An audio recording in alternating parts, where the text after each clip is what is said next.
Welcome to REST, which stands for Resiliency and Empowerment Seminar today. I am your host, Susan Gans, and I am the founder and strategic advisor with Gans Strategic Solutions, where we operate at the intersection of human behavior and business. Today, I'm so honored to have one of my colleagues from the Eminae Network, Roy Pellicano, and a bit about Roy. He is an information technology and business strategy leader with 28 years of experience in entrepreneurial leadership roles, project management, organizational consulting, and IT and product governance. Roy has served as the CTO for a startup, leading multiple teams of employees and onshore and offshore contractors to bring a complex health tech product from concept to prototype within 6 months, and a CIO for a $35 million healthcare organization. He has published Sky High Profit Rocket as part of his developments. You have some visuals, right? I do, if I can find it. Of a new venture, the businesstoolbox.com. And there it is, Sky High Profit Rocket in the flesh. And this toolbox that he has provides tools to businesses on how to grow their businesses through strategy, marketing, process formalization, and sales.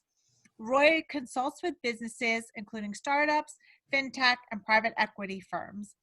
Roy has served on the board of directors for various businesses across multiple industries, and we're delighted to have you here today. I'm delighted to be here. Thank you so much for inviting me. It's wonderful. I appreciate it. My pleasure. So let's get into the conversation. Take us back in time a bit and share with us your professional journey. How did you become this guru in tech and business consulting? Where did it all start?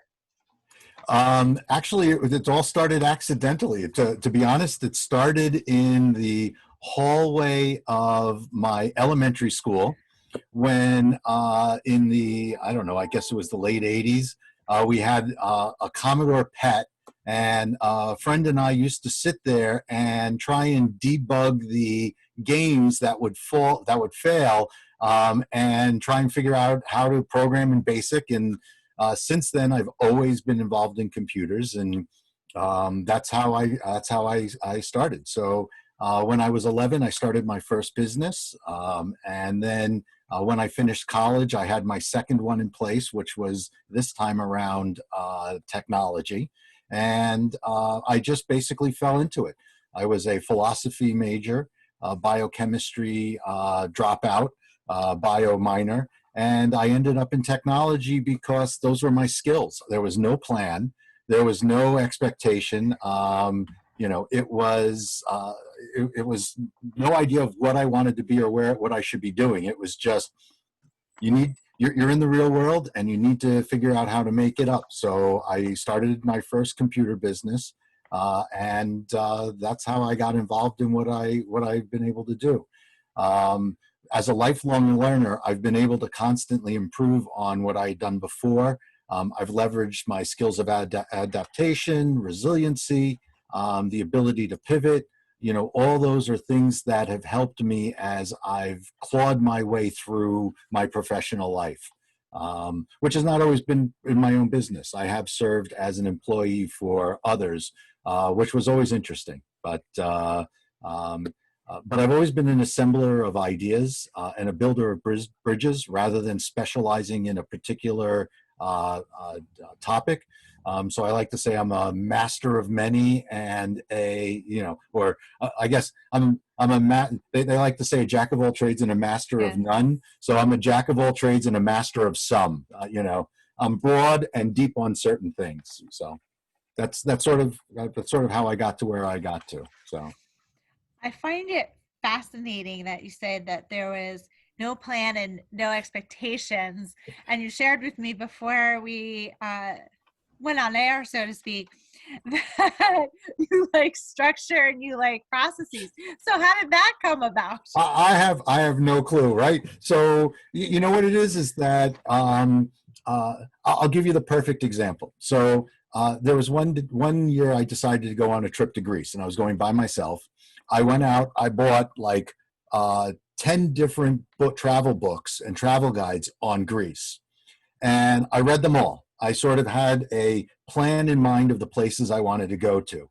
Once I got there, and once I met the first person in the first hostel and they said, we're going there, I completely switched and I went into a different direction. I only hit maybe about 10% of the things that I originally wanted to see, but I came back with some of the best stories in the world. But what allowed me to feel comfortable in doing that was the fact that I had done all this research. I basically had put together a process, a framework of what I wanted to do, and I just riffed on it, and I figured out how to become successful. And that's basically how I've lived my life and how I've lived my business. With that said, it's also probably been not only my greatest strength, but it's my greatest weakness, right? Yes. So you talked about a couple minutes ago about learning how to be resilient. And, here's a situation where you found yourself in Greece and you had a grander plan and you switched it up because you saw an opportunity to learn something else along the way in your travels. So now relate it to resiliency, especially now in the challenging times that we're at. Yeah. And that's really the crux of it. I mean, resiliency is really, in my mind, about creativity. It's really about being open and accepting, accepting of the world and trying to, it's ultimately about getting better and getting stronger, right? So I know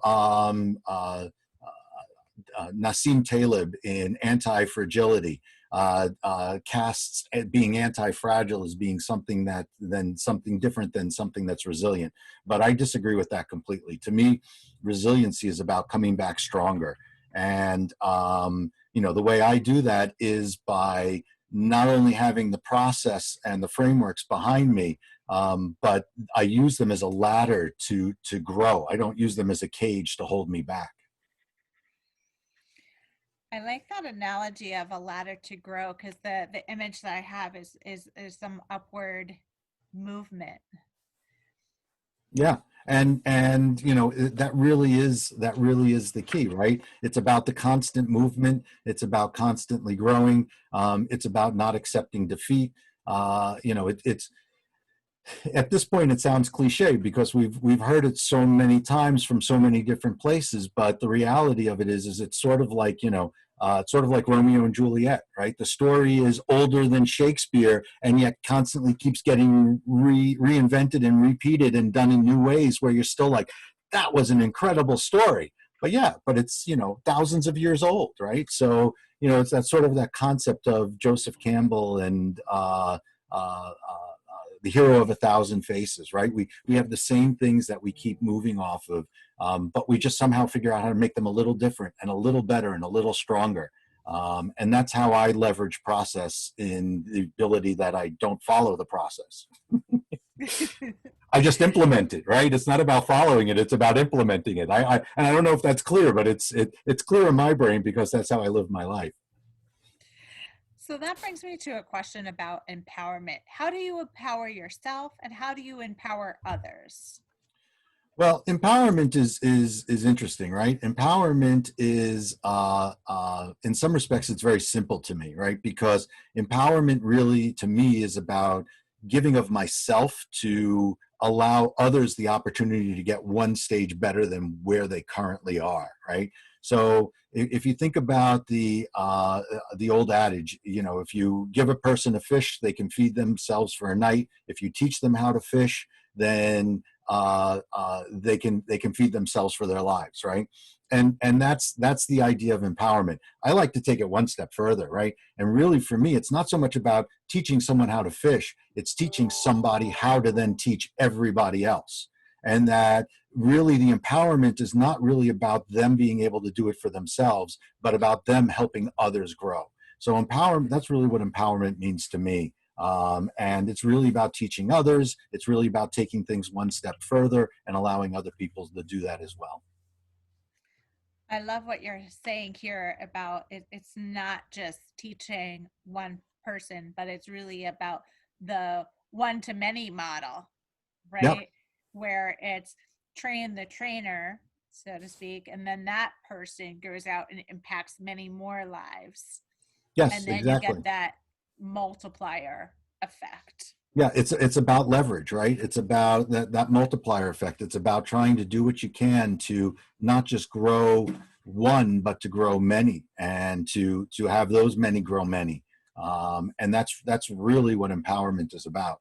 Yeah, you can empower one person, but your legacy really comes from being able to empower the at the multiple level.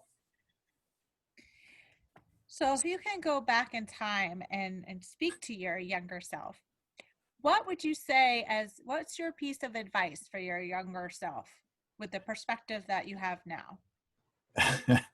uh, that's an interesting question. I think it would be to the the thing to be would be to what we hear nowadays is really about how to focus on developing your strengths and to sort of ignore your weaknesses. But your greatest strengths are also your greatest weaknesses. And there are such things in my mind as crippling weaknesses. And while I do agree that you want to focus on those strengths and building the strengths that really help you move forward. And in that sense, that also means looking at curbing them when they become a weakness.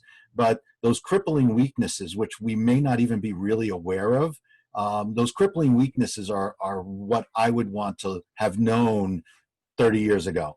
Because if I had known what those weaknesses were 30 years ago, and even if I knew what my weaknesses were today, right, 30 years from now, if I knew what they were today, then I would be able to be much further than I am in 30 years than I will be with my current weaknesses crippling me the way they are. So sort of that multiplier effect again.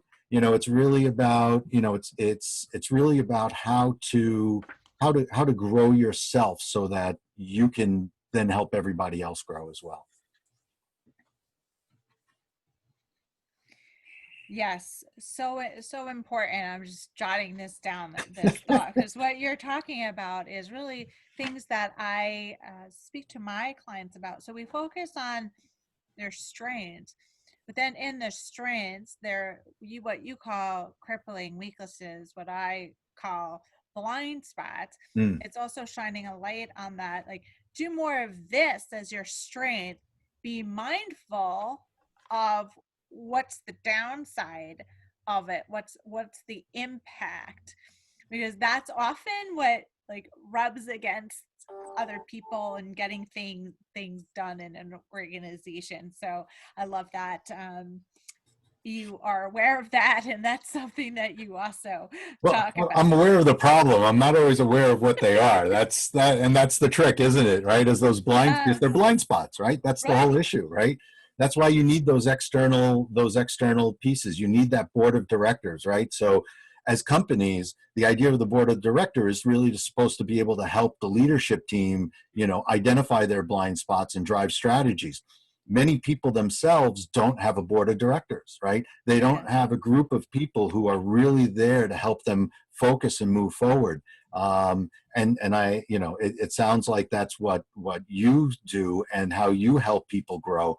And so, so I know you get it, but it's definitely something that I wish more people really understood, in not just for themselves, but how they can help others, right? Is that board of director role is a very important role to anybody. And if you can get on someone's board and help them grow personally, then it's a tremendous thing. Yes, I've spoken to many of my colleagues from business school, many successful business leaders, and they all come back to saying that they have some form of a board of directors, not only for their companies, but personally. They have their personal board of directors, their go-to people that they ask for direction and advice. So important because it takes a village, right? Sure. To not only make yourself successful, but a company successful. So, what changes have you seen over time. I mean, the technology has changed so much over the years, right? Like who knew when we were in high school that we couldn't live without this thing called a smartphone? I would have laughed at you. Well, look at Dick Tracy, right? I mean, it was a comic book, Exactly. right? Who knew? But we have it, right? We have. I don't know what I did with my phone, but you have a database in your pocket, right? You have the world's. It's crazy. It's nuts. It's absolutely nuts. And it's only going to get even worse. It's only in the sense that it's going to get even more exaggerated, and it just exponentially gets that's more and more and more. I like to talk, and my son, who is my office mate now, always laughs, and he started to do it. I always ask people, when you think about technology, what do you think about? And then I let them think for a minute, and I'm like, do you think of these as technology?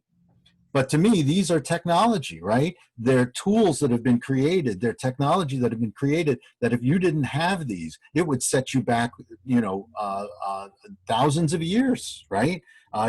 We'd still be trying to hammer the The stone. database into the stone, right? Actually, Umberto Eco has an incredible thing in his book, as a short. I don't know, it's not really a story. He has a short monograph, maybe, on I forget what it was called, but it was something called the anyway, the book was called How to Travel with a Salmon. Absolutely hilarious book. And this particular segment, story, whatever you want to call it, was about two individuals back in the Egyptian times talking about their scribes. And one was upgrading their scribe, and they were comparing their different scribes and why one scribe was better than the other. And I mean, it just hammers out. This is all about technology. Again, back to Shakespeare. We've been having these conversations for thousands of years. But yeah, so what changes have I seen in business? I'm one of those people who likes to try and reduce things so that I'm sort of a modeler. So I like to model things as much as possible. So I tend to find the relationships and similarities stronger than the differences. So for me, the changes, I would say there are no changes, right? We're still focused on, if you're in business, you're still focused on trying to satisfy a customer, right? What's changed is how you're doing it, right? You're still Yes. focused on your stakeholders. Now, what may have changed is what you define as a stakeholder, right? So there's, the whole thing about Milton Friedman right now, and how he defined this idea that greed is good and the corporation should be focused only on profit. And how that's changed over time. But the stakeholders, it's really about the stakeholders that's changed. It's not that corporations shouldn't be responsible to that stakeholders. It's to whom they should be responsible and how. So the changes that I've seen are not so much in, again, going back to my frameworks and my processes, it's not in the fundamentals of what a business does or how I operate my business. It's really just in how I do that and what I do. The why is still the same, right? It's still, in essence, to make the Yes. world better, right? It's still to try and be a leader for the world, whatever you want to call it, a businessman scholar, a servant leader, right? That hasn't changed. It's just how I've done it and what I do to do it. In the sense of adapting and being resilient with that, again, if you have that framework, if you have that philosophy, if you have that conceptual being that really allows you to, at the same time, be grounded and stabilized in something, it really allows you to riff on things. So it doesn't matter if you're using these two things or whether you're using email or whether you're using a database. What's really important is the outcome. And what's really important is the goals that you're trying to achieve and whether you achieve them. Yes, I think what you're saying is that the foundation is really your why, so your purpose and your values, and that stays steady. And the tactics might change, and sometimes the strategies might change, but fundamentally, everything else is foundational and stays the same. Yeah, exactly. That's exactly it. That's perfect. Well said. I'm glad you could Thank you. distill my 5-minute thing into a 30-second soundbite. That's perfect. I love it. Thank you. So let's just talk about mentors and sponsors because we talked a few minutes ago about board of directors. Have you had mentors and sponsors along the way, and have they changed over time? Talk a little bit about that. So the biggest mentors that have been there in my life have really been my parents, and their professionalism in the way that they raised me, and the freedom that they gave me, and the guidance and the support that they gave me really have, not just once I graduated from being under their care, but it's stayed through the rest of my life. Wow. When I have a tricky problem and I'm trying to figure something out, I call them up and I'm like, so here's the scenario and this is what I'm thinking. What do you think? And they're like, I don't think that's a great idea. I'm like, that's great. I'm doing it anyway, right? My wife has folded into that, right? One of the things that I like to say is that my brain is different from the rest of the world. And so one of the things that I'm always trying to do is ground myself in what maybe the rest of the world really thinks about, because I know I react differently to things than other people. And that's one of my weaknesses, right? It's also one of my strengths, but it's one of my weaknesses. So, I'm constantly calling up, people and saying, hey, what do you think about this? How do you do this? So I use my network. Maybe one of the downsides is that I really don't have a strong external mentor, right? I've never really had that relationship. I got out of college, I started my first business, I was really on my own, and it was really about trying to figure it out on my own. So I never really developed a strong relationship with somebody who might be able to groom me. I was doing it all myself. All right. I was Right. really constantly reading, constantly thinking, lifelong learning. So my mentors have really been, if I had to say anything, the strongest external mentors outside of my family would be books. It would be, things like, Daniel Kahneman, Thinking Fast and Slow, right? It would be, Rocket Fuel, right? It would be just the various books that I've read that have resonated with me and said, oh yeah, that's why I'm running into that problem. And that's how I've satisfied the fact that I really haven't had a strong physical presence. I mean, with that said, there are people in my board outside of my parents, right? One of them is a gentleman by the name of Michael Kaplitz, who is, an incredible, gracious person. You may not know it from this conversation, but generally when I'm in a conversation, I'm generally the listener. I'm not the talker, right? But when I'm with Michael, it's like he is such a good listener. He's an even better listener than I am. He just, no matter how I try and push the conversation back on him, he just makes me feel so warm that I just want to share everything I have with him. So, and he's taught me a lot. He's taught me a lot about networking. He's taught me a lot about how to be with people. He's taught me a lot of those relationship components that I didn't get by being on my own. And what I'd say is that reading and articles are so important. Those are other parts of our mentorship. So I didn't want you to downplay that because you have had the external mentors. So Roy, before we close up our conversation, what would you like people to remember about what we spoke about today? Oh, well, I think the thing I would like them to remember is that it's important to give of oneself, that innovation is absolutely critical to resiliency. Innovation is absolutely critical to life. Um, you know, the concept of being resilient is just bouncing back, gets you just back to where you were. But the problem is it's like being in a tide. If you get back to where you were, you've already floated downstream, right? So you have to be able to be innovative and creative. But with that said, you also need to be respectful of tradition. So it's sort of like innovation and tradition, a combination of the two. So it's sort of like my process, and yet trying to break the process at the same time as following it. Curiosity and lifelong learning are absolutely critical. I never thought of it as mentorship until this conversation, but curiosity and lifelong learning are critical, and it's all about developing relationships, right?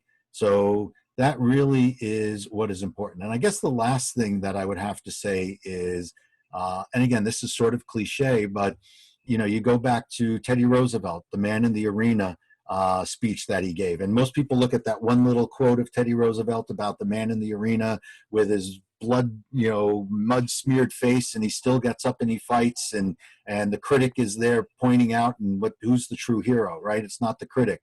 The speech was something like 30 pages long, and it is just a tremendous speech. But that concept of you can't give up, you have to keep fighting. It doesn't mean you have to be obstinate about it, but you have to keep growing.